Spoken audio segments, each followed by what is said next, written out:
সংসদ সদস্যের সঙ্গে দেখা করে বাড়ি ফিরছিলেন ছাত্রদল নেতা। পথেই হামলার অভিযোগের তীর বিএনপির এক সাবেক নেতার দিকে। তবে অভিযোগ অস্বীকার করেছেন সেই বিএনপি নেতা। ঘটনাটি ঘিরে পাকুন্দিয়ায় তৈরি হয়েছে নানা প্রশ্ন। কিশোরগঞ্জের পাকুন্দিয়া, মঙ্গলবার রাত 11:15। নারান্দি ইউনিয়নের জামতলা বাজার। সংসদ সদস্য অ্যাডভোকেট মোহাম্মদ জালাল উদ্দিনের সঙ্গে সাক্ষাৎ শেষে বাড়ির পথে ছিলেন নারান্দি ইউনিয়ন ছাত্র দলের যুগ্ম আহ্বায়ক রাজু আহমেদ রাজীব। অভিযোগ, জামতলা বাজারে পৌঁছানোর পরই নারান্দি ইউনিয়ন বিএনপির সাবেক সাধারণ সম্পাদক এনামুল হক সাজুর নেতৃত্বে কয়েকজন তার ওপর হামলা চালান। তার দাবি, হামলার এক পর্যায়ে তিনি অচেতন হয়ে পড়েন। স্থানীয়রা তাকে উদ্ধার করে একটি দোকানে নিয়ে আশ্রয় দিলেও অভিযোগ রয়েছে সেখানেও হামলাকারীরা গিয়ে তাকে মারধর করেন। পরে স্থানীয়রা তাকে উদ্ধার করে পাকুন্দিয়া উপজেলা স্বাস্থ্য কমপ্লেক্সে নিয়ে যান।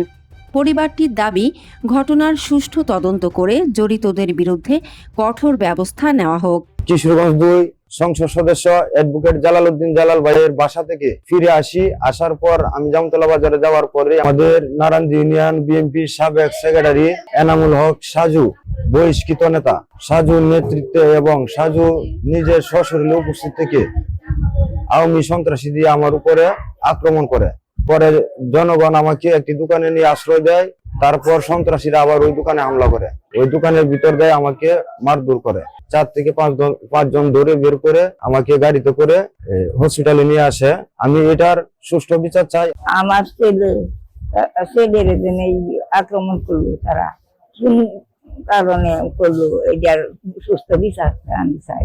রাজু ভাই ওর মুখ লাগাই দেখো দাঁড়ায় রয়েছে, ওরে যে ব্যাপারে হামলা করছে আমার ভাইয়ের মারার পরে আমার চতুর্থ ভাই জাপিয়ে পড়ছে আর সবাই দাঁড়ায় আমার ভাই দোকানের লোকে ফিরাইছে। এখন আমরা চাই সূক্ষ্ম বিচার চাই।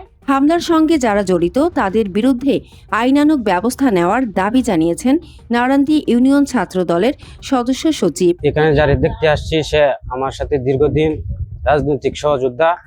বিগত সময়ে স্বৈরাচার হাসিনা আন্দোলনে জুলাই যত আন্দোলন করেছি একসাথেই করেছি।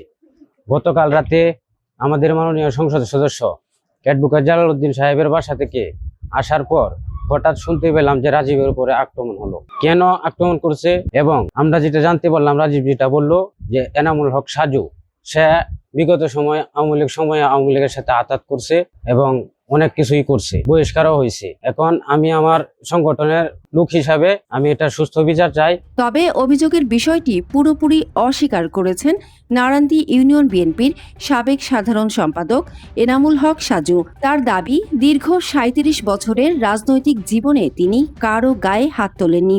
হামলার অভিযোগের প্রমাণ থাকলে তা সামনে আনার আহ্বান জানিয়েছেন তিনি। রাজনীতির বয়স চলে 36। আমার জীবনে যদি কাউকে একটা ফুলের টুকা দিয়া থাকি, যদি প্রমাণ থাকে, আমার সামনে দ্বিতীয়টা উপস্থাপন করেন। এই ঘটনা সে আমাকে বলতেছে, ঠিক আছে, কিন্তু 36 বছরের রাজনীতির জীবনে কারো গায়ে আমি হাত তুলছি এরকম প্রমাণ যদি দিতে পারেন, আমি নিজে কাঠগড়ায় গিয়ে আমি নিজে হাজিরা দিয়ে নিজে জেলে যাব। পাকুন্দিয়া থানার ওসি জানিয়েছেন, এ ঘটনায় এখন পর্যন্ত থানায় কোনো অভিযোগ পাওয়া যায়নি। তবে অভিযোগ পেলে তদন্ত করে জড়িতদের বিরুদ্ধে আইনগত ব্যবস্থা নেওয়া হবে বলে জানিয়েছেন তিনি। এখন পর্যন্ত অভিযোগ পাইনি, তো আমি আমার জানার মতো এখন অভিযোগ পাই নাই। আমি কালকে একজন আমাকে ফুটেজেনের সভাপতি ফোন দিয়েছিলাম, আমি বলছি একটা অভিযোগ পাঠান, একটা অভিযোগ দেন, এখন অভিযোগ পাইনি। তার দাবি, রাজীবের সঙ্গে কথা হয়েছে, তবে রাজীব তার কাছে এনামুল হক সাজুর নাম বলেননি, অন্য দুজনের কথা বলেছেন। হামলার সঙ্গে যারা জড়িত তাদের বিরুদ্ধে আইনানুগ ব্যবস্থা নেওয়ার দাবি জানিয়েছেন কিশোরগঞ্জ 2 আসনের সংসদ সদস্য। সাজু হামলাওয়ালা চালাইছে বলে তো আমাকে বলে নাই, হচ্ছে তো অন্য দুজনের কথা, সাজুর কথা বলেনি। না, যারা দুষ্কৃতকারী এদের হামলার নিন্দা জানাই, তবে সাজু জড়িত এটা আমি জানি না, এটা আমার জানা নাই, আমাকে বলেও নাই। যারা দুষ্কৃতকারী, যারা জড়িত, ওদের শাস্তি দাবি করি। একদিকে ছাত্রদল নেতার হামলার অভিযোগ, অন্যদিকে বিএনপি নেতার সরাসরি অস্বীকার। পুলিশ বলছে অভিযোগ পেলে তদন্ত হবে, আর সংসদ সদস্য বলছেন হামলার সঙ্গে জড়িতদের শাস্তি হওয়া উচিত। তাহলে কারা হামলা চালিয়েছিল, কেনই বা হামলার শিকার হলেন রাজীব? এসব প্রশ্নের উত্তর এখন তদন্তের অপেক্ষায়।